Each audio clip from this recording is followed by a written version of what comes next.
وآل محمد. اللهم صل على محمد وآل محمد. اللهم صل على محمد وآل محمد. أعوذ بالله من الشيطان الرجيم. بسم الله الرحمن الرحيم. وصل يا رب على محمد وأهل بيته الطيبين الطاهرين، واللعن الدائم على أعدائهم من الآن إلى قيام يوم الدين. مجهولين بمصاب أبي عبد الله وأصحابه الميامين.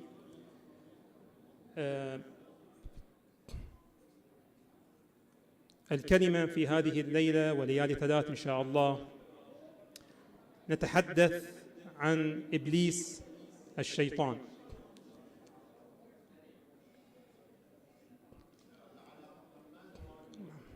اللهم صل على محمد وآل محمد.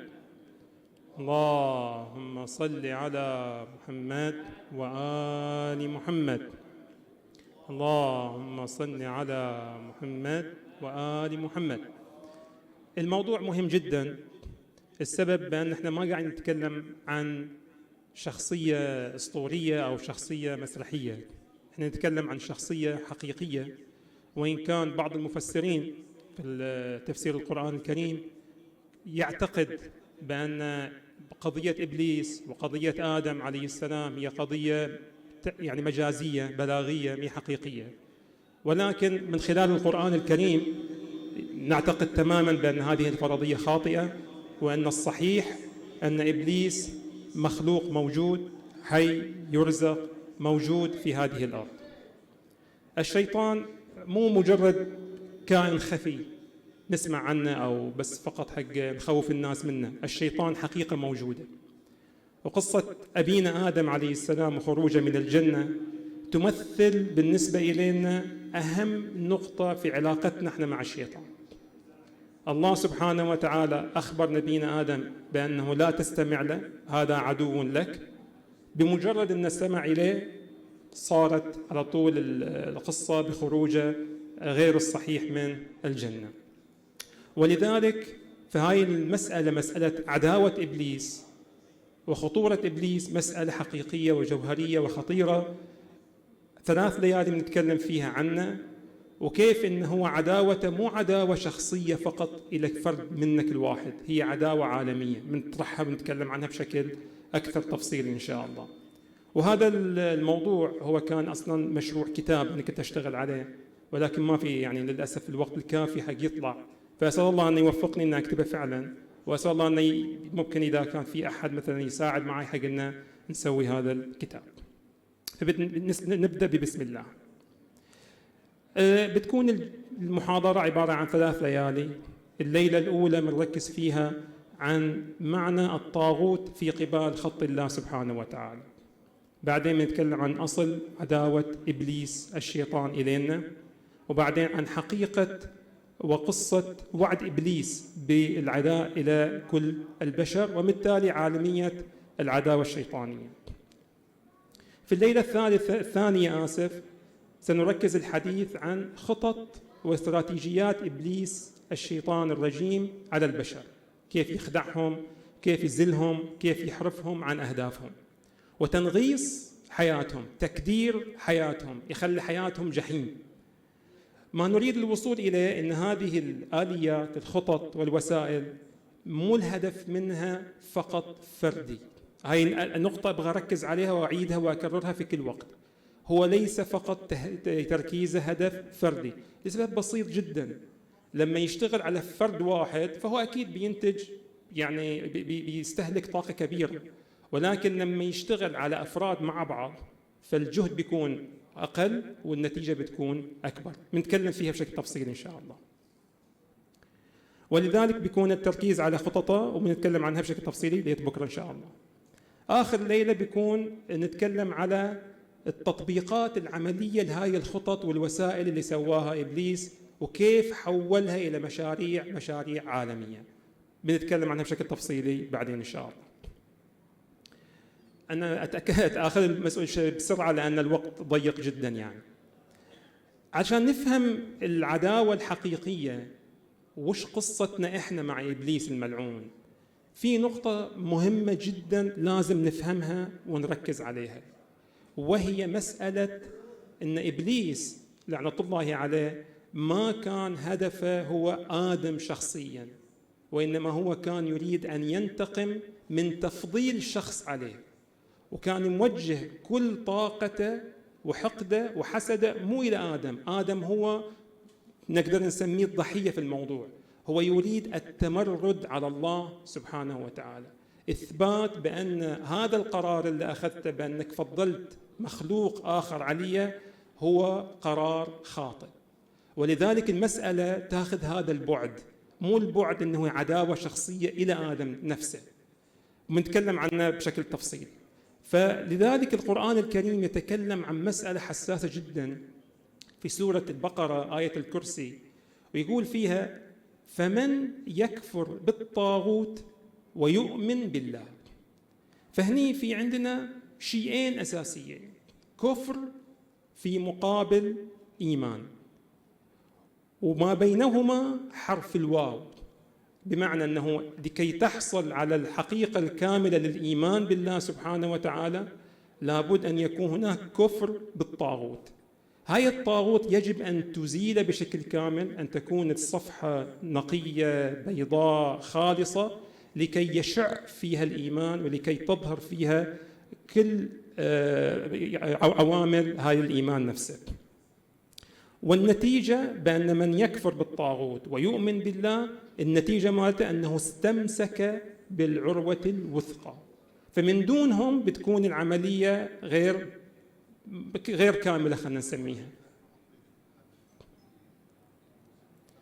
لذلك بأن الله سبحانه وتعالى في الآية التالية كان يشرح معنى كلمة الطاغوت ومعنى كلمة الإيمان بالله، وأشرح فيها بأن الله سبحانه وتعالى ولي الذين آمنوا يخرجهم من الظلمات إلى النور، والذين كفروا أولياؤهم الطاغوت. الطاغوت هم أصحاب النار، بينما الذين آمنوا بيكونون يستمسكون بالعروة الوثقى. الطاغوت في حياتنا المعاصرة قد يتجسد في أشكال متعددة، أشكال متنوعة، لأن الطاغوت نفسه بنتكلم عن المفسرين شلون يفسرون كلمة الطاغوت، في خلينا نقول تجسيمات مختلفة إليه. ولكن قبل لا نروح خلينا نشوف آية الكرسي وش كانت تحاول تميز ما بين الاثنين. الطاغوت يجب أن يكون كفران به، بمعنى مثل العداوة إلى إبليس يجب أن تكون هناك عداوة إلى الطاغوت في مقابل الإيمان بالله سبحانه وتعالى. الطاغوت له أولياء، بينما الله هو ولي الذين آمنوا. هناك هو يصنع إليه أولياء الطاغوت ويجعلهم إليه، بينما هذا هني الله سبحانه وتعالى هو يتخذهم وينتخبهم ويمشيهم. كذلك أن الطاغوت يخرج الذين يتبعون من النور إلى الظلمات، بينما الله سبحانه وتعالى يخرجهم من الظلمات إلى النور. أصحاب النار هم فيها خالدون، الثاني واستمسك بالعروة الوثقى. في أحد التفاسير إلى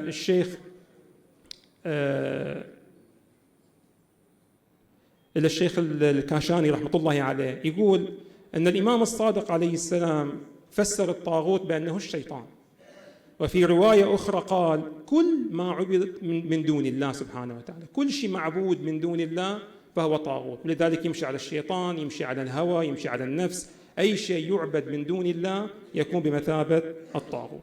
ولذلك هذه أول نقطة ناخذها، بأن التفسير القديم إلى الطاغوت هو الشيطان، كذلك كل ما عبد من دون الله.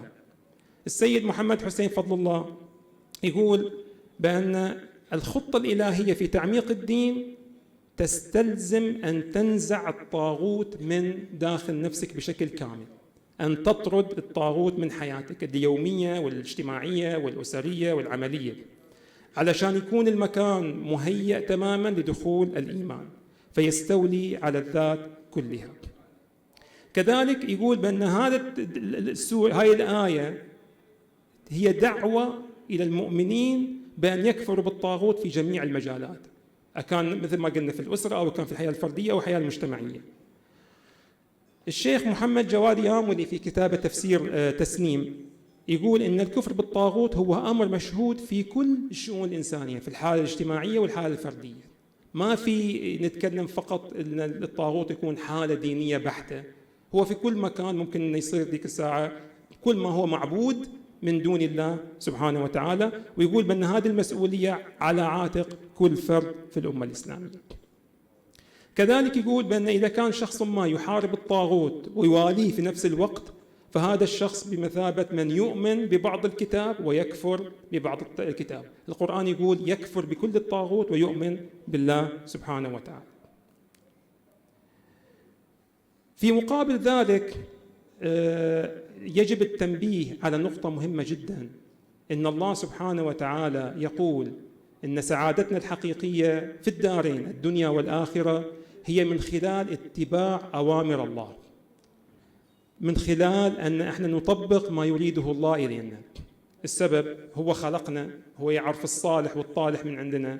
فلما يقول لنا مثلا بأن الصلاة في الوقت الفلاني، يقول أن لازم تفعل كذا، إفشاء السلام، كل التفاصيل يتكلم عنها. فهذه من ضمن منظومة متكاملة وضعت للإنسان لكي يعيش في حياة سعيدة وهانئة. فالمحصلة أن الشيطان يفهم ويعلم حق المعرفة أن الطريق لشقائنا ببساطة هو التخلف عن اتباع كل ما يأمرنا الله به. الله أمر آدم بأن لا يأكل من الشجرة فأكلها فخرج من الجنة. الله يأمرنا بأن نذكر كثيرا، هو يحاول يغفلنا عنه، فبالتالي فكل شيء يأمرنا الله به الشيطان بيشتغل على أساس أنه يحاول يبعدنا عنه وأنه ما يخليه من ضمن حياتنا. وعليه سنجد في تفاصيل حلقاتنا القادمة إن شاء الله تفاصيل هذه الأمور وبعض يعني الأمثلة اللي بتوضح الصورة بشكل كامل. فمن اتبع هداي فلا يضل ولا يشقى. فالآية السابقة على أساس بس نذكرها تقول ولو أن أهل القرى آمنوا واتقوا لفتحنا عليهم بركات من السماء والأرض. فهو الله سبحانه وتعالى يعد المؤمنين بأن إذا أنتم آمنتم واتقيتم هو سيحرك هذا الكون لأجل أن يستخرجوا منه كل بركات السماء والأرض. كذلك في آية ثانية يقول اللي يتبع هدى الله سبحانه وتعالى لا يضل ولا يشقى، ما راح يتعب ما راح يشقى. بينما الذي يعرض عن ذكر الله سبحانه وتعالى وش يصير فيه؟ له معيشة ضنكا، له معيشة معسرة. ليش؟ لأنه يعني حتى لو كان عنده ملايين، حتى لو كان عنده إرث يعني وفلوس وعقارات وغيرها، المعرض عن ذكر الله سبحانه وتعالى يعيش حالة من النكد وغير السعيدة، وإن توفرت له كل أساليب وكل مقومات السعادة في الحياة. الخلاصة رقم 1 بأن أمام الإنسان طريقان، أما أن يتبع الله سبحانه وتعالى وأن يكفر بما عدا الله. هاي الطريقين ما ممكن أن يلتقيان، لأن الله قال يكفر في جهة ويؤمن في الجهة الأخرى. الشيطان فاهم تماما بأن هاي الأشياء ممكن تؤدي إلى سعادتنا، فهو سيعمل وسيشتغل ليل نهار على أن احنا ما نحصلها، أساس نعيش في شقاء وعناء.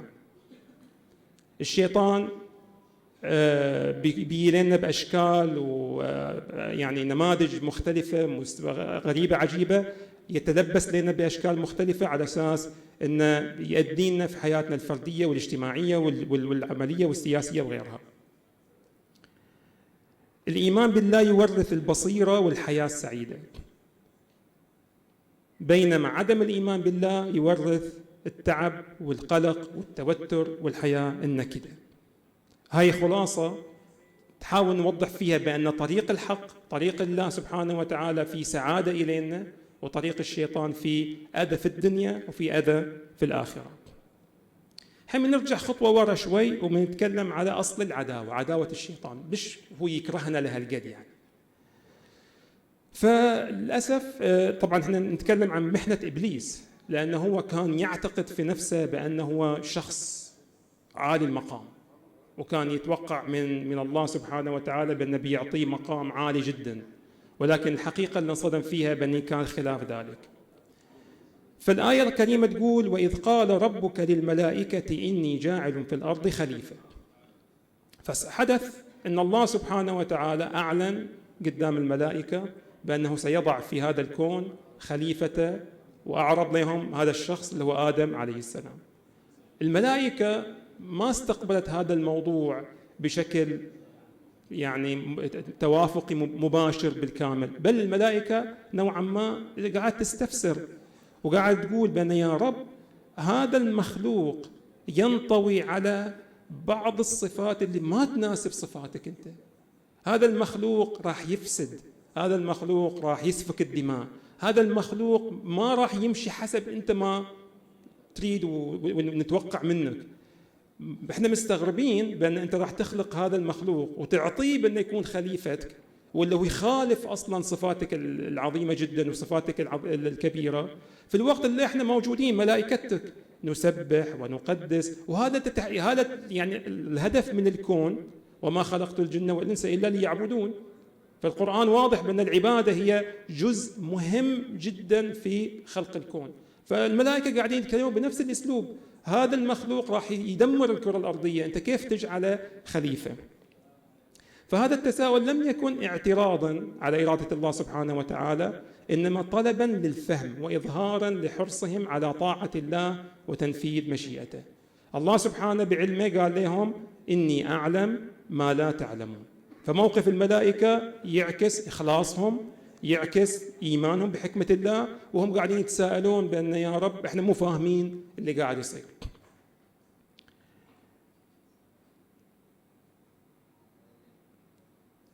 بعدين صار الموقف الكبير جدا، وهو أن الله سبحانه وتعالى في مشهد رهيب عظيم جدا يعكس أهمية الطاعة وامتثال أوامره طلب من جميع الملائكة بمن فيهم إبليس اللي كان موجود هناك لأي سبب من الأسباب بالسجود لآدم، تكريما لآدم وامتثالا وطاعة لله. طبعا الملائكة لأن ما كان عندهم اعتراض، الملائكة كانوا مجرد يستفسرون وكانوا مندهشين من القرار اللي أعطاه الله سبحانه وتعالى، فلذلك لما قال لهم اسجدوا سجدوا. لكن إبليس المخلوق من نار من الجن استكبر ورفض السجود. موقف إبليس لم يكن عصيان عابر، وفي بعض المفسرين يقولون بأنه الله سبحانه وتعالى عرض بإبليس لما كان يتكلم مع الملائكة، بل كان تمردا واستكبارا على أمر الله مما جعله من الكافرين. هذا العصيان كان بداية للصراع الأزلي اللي استمر إلى يومنا وإلى يوم القيامة. ولذلك إن إبليس توعد وأقسم بأن هذا البني آدم اللي فضلت عليه وتأمرني بالسجود إليه أنا راح أراويك وش أسوي فيه لما يعني تسنح إلي الفرصة. فلذلك إن الله سبحانه وتعالى لما أمر إبليس بالسجود، إبليس اعترض ورفض تماما، واعتبر بأن هذا بشكل أو بآخر إهانة إليه. كيف تأمرني بالسجود لمن خلقته من الطين وأنا خلقتني من نار؟ كيف تأمرني بالسجود لشخص ما يفرق شيء عني تقريبا؟ يعني كل المشاكل الموجودة فيه أنا ممكن تكون موجودة عندي بعد. يعني لو كان من الملائكة يمكن كان الموضوع أهون، ولكن هذا المخلوق ما يعتقد بأنه ممكن يكون يستحق أنه ممكن يكون في مقام أن يسجد إليه وأن يخضع إليه. هنا الآيات الكريمة تتكلم عن نقطة مهمة جدا، وهي بداية عالمية العداوة بالنسبة إلينا. الله سبحانه وتعالى يتكلم بأن استفزز من استطعت منهم من كل البشر بصوتك وأجلب عليهم بخيلك ورجلك وشاركهم في الأموال والأولاد. فهو قاعد يتكلم على المجموعة البشرية بشكل كامل. ولذلك أن إبليس نتكلم عنه بشكل تفصيلي بعدين، كان يتكلم هو بعد كذلك أن خططه وأن أساليبه بتكون أساليب عالمية على أساس أنه يستطيع أن يسيطر على الكرة الأرضية، أن يسيطر على هاي البشرية بشكل كامل. هنا بدأت محنة آدم عليه السلام لما سمع كلام إبليس وأكل من الشجرة وبدت له ولزوجته سوآتهما. بدأت محنة آدم وتم خروجه من الجنة هو مع إبليس الملعون مع حواء إلى الكرة الأرضية، ولكن بالصورة ما كانت الصورة المشرفة، الصورة العظيمة اللي كان متوقع أن ينزل بها آدم إلى الكرة الأرضية. تفضيل آدم عليه السلام كانت صفعة قوية جدا لكبرياء إبليس وغروره، فما بالك أنه أمره بالسجود، فما استطاع إبليس حتى مجرد التفكير في المسألة بأنه يسجد أو ما يسجد، ونتيجة لعصيانه قد تم طرده من الجنة، وما كان يتمتع به من درجة وفخامة. كان إبليس في مقام الملائكة يعتبرونه، حسب بعض الأحاديث الملائكة يعتبرونه أحد الملائكة، ما كانوا يدرون بأنه من الجن بسبب الدرجة اللي هو كان فيها موجود معهم.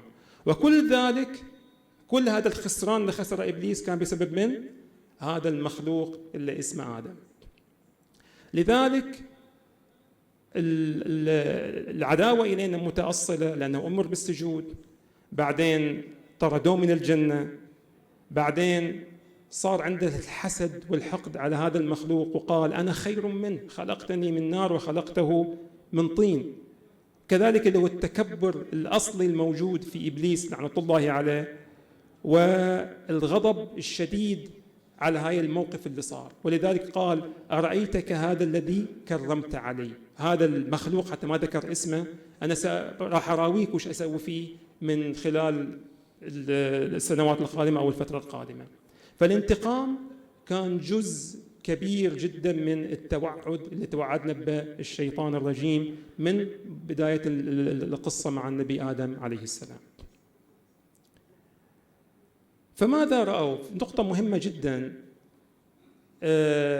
المشهد اللي وصفه إلينا القرآن الكريم كان يتكلم على تقريبا 4 شخصيات مهمة داخل هاي المشهد نفسه. الملائكة، يعني الله سبحانه وتعالى أولا، بعدين الملائكة، آدم، وإبليس الرجيم. لكن في الواقع والحقيقة إن كانوا الملائكة وإبليس كان لهم موقف من آدم، ما كانوا واثقين بأن هذا الشخص ممكن أن يستحق منصب الخلافة من الله سبحانه وتعالى. الجهة الوحيدة اللي وقفت مع آدم وكانت تثق فيه ثقة تامة هو الله سبحانه. الله كان يثق في آدم وكان يعطيه الصفة العظيمة في مقابل الملائكة وفي مقابل الشيطان. ولكن هل هذا الشيء كان مجرد عبث أو أنه مبني على معلومات عندهم؟ التفاسير مي واضحة تماما، ولكن تقول أن الملائكة لما سألوا كان سؤالهم استفهامي، ما كان سؤالهم في اعتراض على الله، فقط هم بنوا على أتجعل فيها من يفسد فيها ويسفك الدماء ونحن نسبح بحمدك ونقدس لك. لكن إبليس الملعون ما كان عنده هذا الموضوع، بل هو استكبر، وبتعبير القرآن إلا إبليس أبى واستكبر وكان من الكافرين. الملائكة اعترفوا بمحدودية علمهم، كانوا متواضعين، ولذلك قالوا سبحانك لا علم لنا إلا ما علمتنا إنك أنت العليم الحكيم. بينما الشيطان لا، تمرد وشكك في قرار الله سبحانه وتعالى واعترض عليه وقال أنا خير منه، خلقتني من نار وخلقته من طين. الملائكة لما أمرهم بالسجود خضعوا واستسلموا وخنعوا وطبقوا الأمر الموجود عليهم، ولذلك لما قال لهم اسجدوا سجدوا. إبليس في مقام السجود ما سجد، وزيادة عليه توعد بأنه سيغوي جميع البشر من دون استثناء، لأغوينهم أجمعين، والآيات طبعا بنتكلم عنها بشكل تفصيلي. لكن ماذا رأت الملائكة؟ بنص القرآن الكريم بأن هذا المخلوق يحتوي على بعض الصفات، صفات للأسف سيئة. هو ظلوم كفار، هو إنسان قتور حريص بخيل، هو يكون هلوع وجبان، هو في الخير منوع، هو كذلك إذا حصل على قوة وعلى على طاقة يكون يطغى، هو ممكن يكون جزوع، ممكن يكون قنوط، وممكن يكون كفور. فكل هذه الصفات موجودة في الإنسان نفسه وشافتها الملائكة، وعلى أساسهم صار الحديث مع الله سبحانه وتعالى. ولكن هم قاموا يطالعون هاي الجزئية وتناسوا أو ما قاموا يشوفون الجزئية الأفضل والأهم في الإنسان نفسه، وهو قابليته وقدرته بأن يصعد ويكبر ويصير في مستوى الملائكة بل أفضل. الآن عالمية العداوة الشيطانية، الوقت بس خلنا أخلص بسرعة. فالآية القرآنية تقول إن الشيطان لكم عدو، هاي تقرير من الله سبحانه وتعالى إلينا كلنا. وبالمناسبة تقريبا هاي الآية بنفس التعبيرات تم تكرارها 9 مرات في القرآن الكريم. إنه لكم عدو، أو بالعبارة هذه يعني إن الشيطان لكم عدو، تم تكرارها 9 مرات تقريبا. وبعدين قال رب العالمين فاتخذوه عدوا، والآية نفسها فيها تفصيل. رقم 1 بأن إن الشيطان لكم عدو جملة اسمية، والجملة الاسمية في اللغة العربية تفيد الاستمرار والثبات. مثل لما نقول احنا إن السماء زرقاء، هي بتظل السماء زرقاء دائما على طول. أو إن الجبل هذا مرتفع، فبيظل هذا الجبل مرتفع. فهو لما قال إن الشيطان لكم عدو يتكلم عن عداوة الشيطان المستمرة ما راح تنقطع. فهذا إخبار من الله إلينا، ترى هذا الشيء موجود فيه، والتفتوا إلى هاي النقطة. الثانية بأن حرف التوكيد مو بس مجرد أنها كانت حرف جملة اسمية، بدأها بإن. الحرف التوكيد هذا أنه يأكد يعني يعزز الكلمة بأن ترى الشيطان فعلا بيكون لكم عدو. ولما قال لكم يقصده كل فرد بنفسه، وليكم كلكم مع بعض. فكل واحد فينا بيكون عدو الشيطان إليه على مستوى الفردي، والشيطان عدو إليك على المستوى العائلي، وعدو بالنسبة إليك على المستوى المجتمعي. وكل مستوى وكل درجة من هذين الشيطان يتمثل بمثال مختلف عن الواحد اللي قبله، وبعدين نتكلم عنه بشكل تفصيلي. أخيرا قال فاتخذوه عدوا، فانتقل من جملة اسمية إلى فعل أمر، اتخذوه. والنقطة المهمة جدا بأن كرر كلمة عدو مرتين للدلالة بأنه الجملة الاسمية الأولية يخبر منا عدو، بعدين ما ترك إليك مجال تفكر اتخذ ويش، لا، حدد إليك اتخذ عدو، لا تتماهل وياه. ونرجع مرة ثانية حق قصة آدم الإمام علي عليه السلام يقول ما بين الإعلان عن آدم إلى خروجه من الجنة 6 ساعات. ما أدري 6 ساعات تعبير يعني 6 ساعات من ساعات الآخرة أو العوالم الأخرى أو ساعات الدنيا، 6 ساعات فقط. بمجرد أن استمع إليه أخرج من الجنة مباشرة. فهني فاتخذوه، هذا مو موضوع أنت يعني متسامح فيه وبتحاول تأخذ تعطيه، لا تفتح ليه الباب أبدا. لا تقرب هذه الشجرة، لا تقرب إليها حتى ابتعد عنها قد ما تقدر، لأن التقرب إليها ممكن يدخلك في المشاكل. فالشيطان إبليس اتخذ عدوه وتعامل معه على أنه عدو، لا تتعامل معه بأنه ممكن أصلحه أو يصلحني أو آخذ وأعطي وياه. كل كلمة وكل حرف منا مسموم. لذلك إن القرآن الكريم يأكد ليش هو عدو. قال لأقعدن لهم صراطك المستقيم. أقعدن، النون والتشديد هذه وتوكيد، يعني أنا بترصد إليهم واحد واحد وبقعون قدامهم وبطيحهم عن هذا الصراط المستقيم. ولا تجد ثم لآتينهم من بين أيديهم ومن خلفهم وعن أيمانهم وعن شمائلهم. فإبليس وضح خططه بشكل واضح في الإغواء وفي الإضلال. هو سيهاجم البشر من جميع الجهات، ما بيخلي أي جهة، وبيستخدم كل الوسائل أنه يحاول يخرب على البشر ويخرب على الإنسان حياته بشكل أو بآخر. وقام أكد وقال ولن تجد أكثرهم شاكرين. فالشيطان يتنبأ بأن معظم البشر راح يكونون يتابعونه وراح يسمعون لكلامه، وهذا هو تحدي كبير جدا. فهذه الآيات تبرز بوضوح عداوة إبليس العالمية والأبدية للبشر على مستوى فردي وعلى مستوى جماعي. فلا بد من اليقظة والحذر من مكائد الشيطان. كذلك قال أرأيتك هذا الذي كرمت عليه. إبليس لعنة الله عليه يظهر استكباره في كلمة أرأيتك هذا، حيث يشير إلى آدم بإشارة تحقيرية، هذا ما يذكر اسمه حتى، معترضا على تكريمه وتفضيله عليه. هذا الازدراء يمكن رفضه، يوضح رفضه ويعكس رفضه لمقام آدم كخليفة لله في الأرض. كذلك كلمة لأحتنكن ذريته، لأحتنكن يعني يحط اللجام داخل على البهيمة، الحصان أو الحمار أو البغل. فحتى هذا التعبير في احتقار للبشرية، بأنه اعتبر البشر كمطية، كدابة يركب عليها وتسوي اللي هو يؤمر فيه وهو اللي يشير عليها، وأنه يمشيهم بحط فيهم اللجام وبيحركهم مثل ما هو يريد. فهذه الآية كذلك توضح العداوة الأزلية وتأكيده وإصرار على أنه يفسدنا ويخرب حياتنا مرة ألف، على مستوانا الفردي، على مستوانا الأسري، على مستوانا المجتمعي، وعلى مستوى العالمي بشكل كامل. فكل البلاوي وكل المصايب وراها إبليس 100%. قال فبعزتك لأغوينهم أجمعين. يمكن هذا أجلها لبعد وقت آخر عشان نختم بشكل نختم.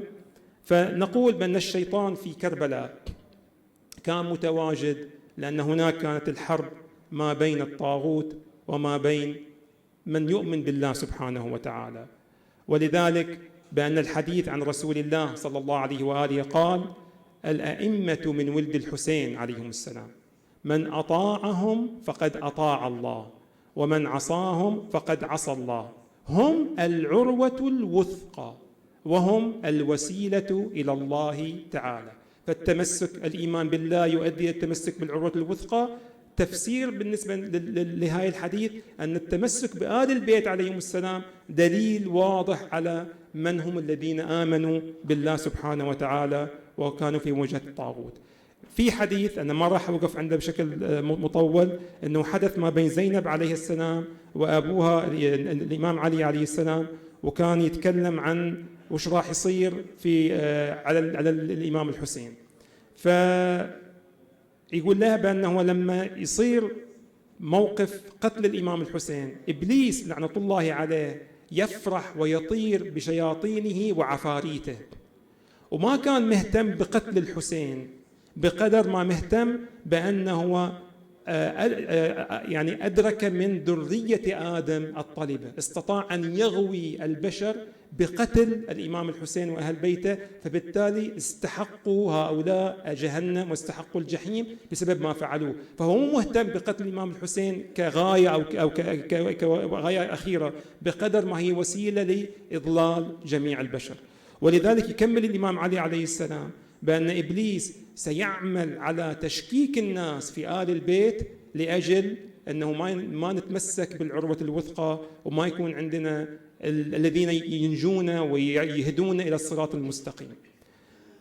أقول قولي هذا وأستغفر الله ربي وأتوب إليه. السلام على الإمام الحسين، السلام على علي بن الحسين، والسلام على أولاد الحسين وعلى أصحاب الحسين، وأفلح من يصلي على محمد وآل محمد.